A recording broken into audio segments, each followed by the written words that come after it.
Oke teman-teman, jangan lupa subscribe channelnya Abi Fatih dan tekan loncengnya ya. Insya Allah bermanfaat, berkah.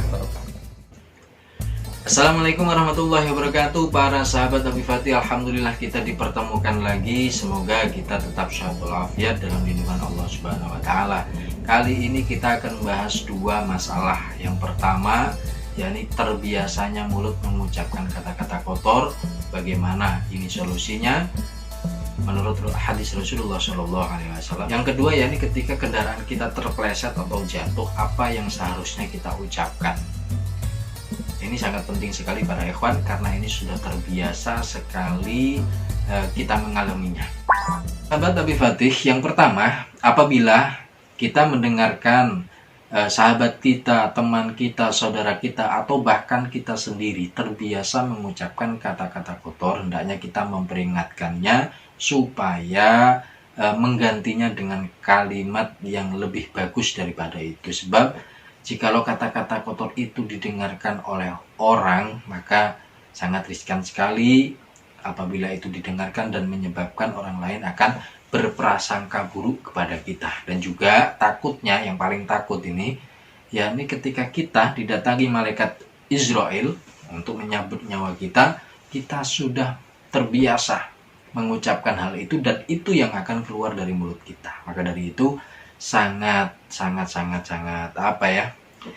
dikhawatirkan sekali, dan kita harus menjauhinya. Harus ada solusinya dari kita. Makanya dari itu kami menemukan satu hadis yang mana ini bisa menjadi solusi tentang masalah ini.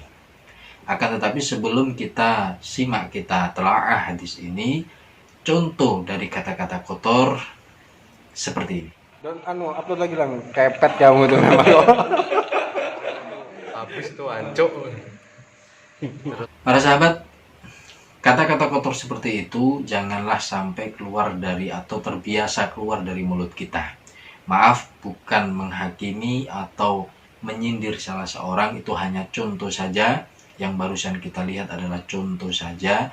Semoga tidak ditiru oleh para sahabat dan tidak terbiasa keluar dari mulut-mulut kita. Lantas bagaimana sih solusi untuk menghilangkan terkebiasaan kita, teman kita, saudara kita, dan orang-orang lainnya kebiasaan mengucapkan kata-kata kotor ini?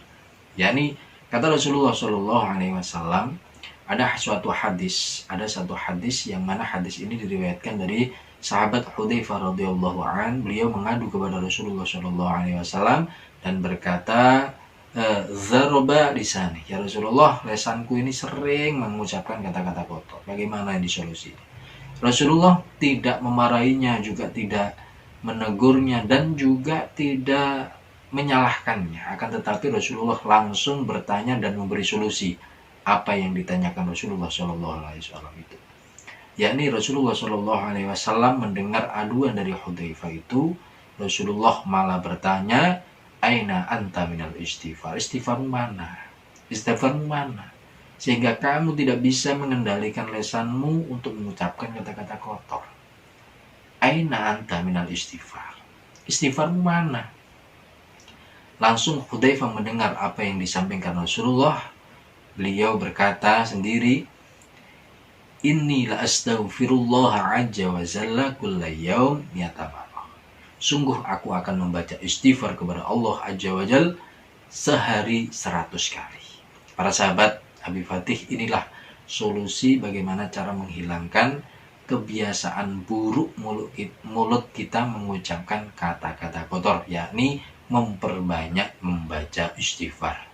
Selain istighfar ini bisa menghilangkan kebiasaan buruk yang seperti itu, istighfar juga punya keagungan yang luar biasa yang disebutkan langsung oleh Allah Subhanahu wa taala, yakni fastaghfiru rabbakum innahu kana ghaffara yumtirus sama'u ma'am midrara al-ayah. Insyaallah di lain waktu kita akan membahas tafsir ayat ini.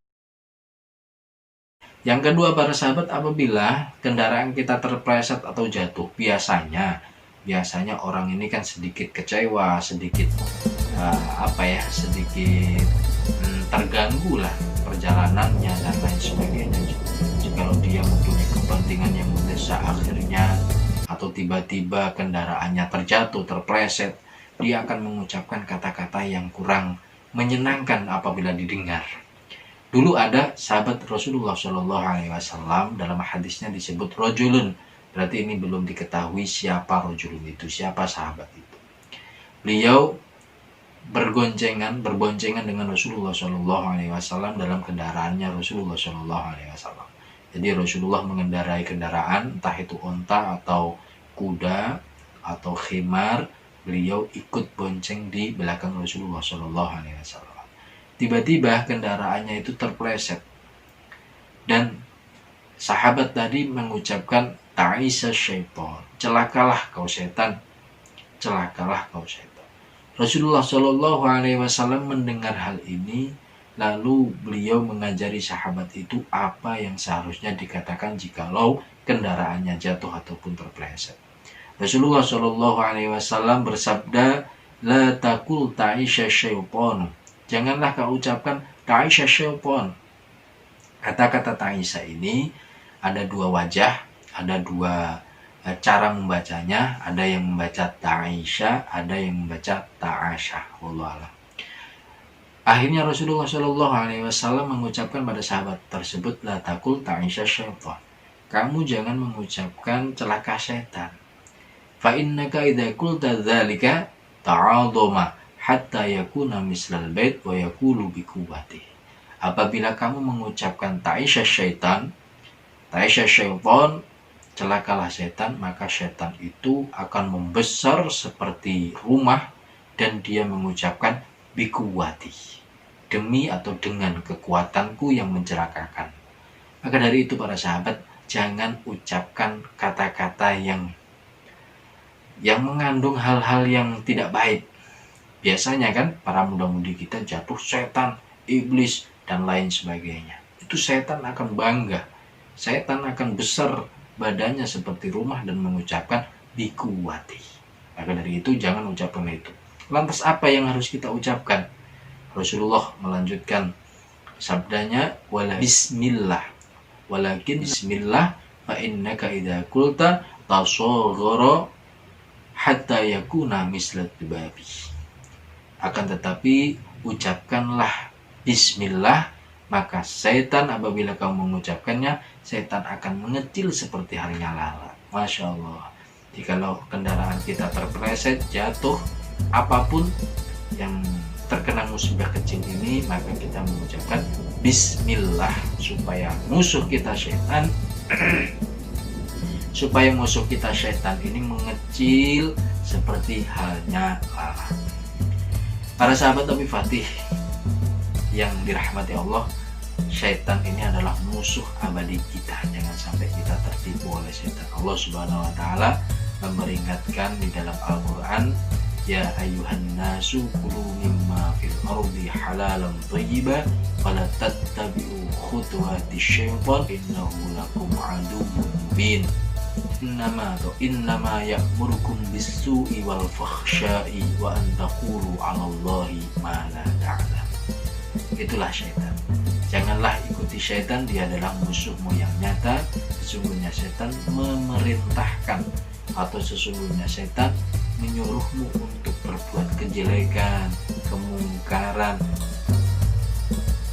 Para sahabat Abi Fatih, semoga ini bermanfaat fitini untuknya wal akhirah, khususnya bagi saya sendiri, umumnya bagi para sahabat Abi Fatih. Semoga kita selalu istiqamah menjalankan kesunahan Rasulullah Sallallahu Alaihi Wasallam. Afwa minkum. Wassalamualaikum warahmatullahi wabarakatuh.